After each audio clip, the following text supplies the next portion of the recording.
Hello friends, welcome back to my channel. আজকে আমি আপনাদের সাথে শেয়ার করব সেলাই কাজের সবথেকে কঠিন জিনিস ব্রা কাট ব্লাউজের কাটিং। ইউটিউবে কিন্তু অনেক ব্রা কাট ব্লাউজেরই ভিডিও আছে, কিন্তু সবাই কিন্তু সঠিক এবং সম্পূর্ণ নিয়মটা শেয়ার করে না। আজকে কিন্তু আমি ব্রা কাট ব্লাউজের সমস্ত সিক্রেট এবং ছোট বড় টিপসগুলো আপনাদের সাথে শেয়ার করে নেব। নিয়মটি শিখতে গেলে কিন্তু ভিডিওটি লাস্ট অবধি মনোযোগ সহকারে দেখতে হবে। প্রথমে আমি ব্লাউজের ব্যাক পার্টটাকে বসিয়ে তার চারিদিক দিয়ে 1 ইঞ্চি করে এক্সট্রা করে কাপড় আমি নিয়ে নিয়েছি। তারপরে আমি ব্লাউজের গলার শেপ দেব। ঝুল নিয়েছি 7 ইঞ্চি এবং চওড়ায় নিয়েছি 2.5 ইঞ্চি। এবার আমি যেহেতু ব্রা কাট ব্লাউজ করছি ওই জন্য ব্লাউজের গোল শেপটা দিয়ে দিচ্ছি। এবার গলার পাশ থেকে আমি ছোটো ছোটো পয়েন্ট করে নিচ্ছি। ব্লাউজের পয়েন্ট মাপ, এগুলো এই যে 3টে মাপ নিলাম, এটা হচ্ছে ব্লাউজের পয়েন্ট মাপ।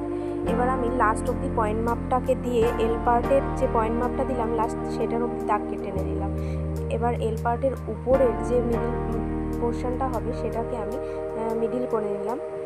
এবার যে ব্রা কাটের যে উপর আর নিচের পার্টটা হয় সেটাকেও আমি কেটে নিলাম।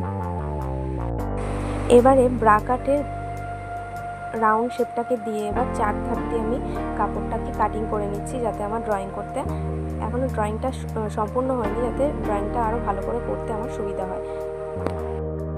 যদি ভিডিওটি ভালো লেগে থাকে তাহলে অবশ্যই লাইক করবেন, শেয়ার করবেন এবং সাবস্ক্রাইব করে পাশের বেল আইকনটা ক্লিক করে অল করে রাখবেন নোটিফিকেশন সবার আগে পাওয়ার জন্য। এবার আমি ব্রা কাট ব্লাউজের যে মিডিলের পার্টগুলো সেগুলো আমি কেটে ড্রয়িং করে নিচ্ছি।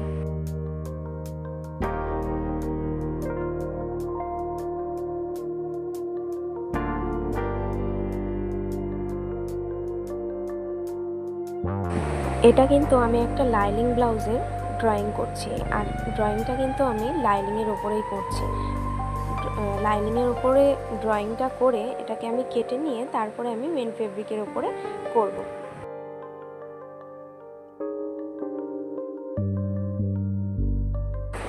ব্লাউজটা রেডি করার পরে কিন্তু লুকটা এমন দেখাবে।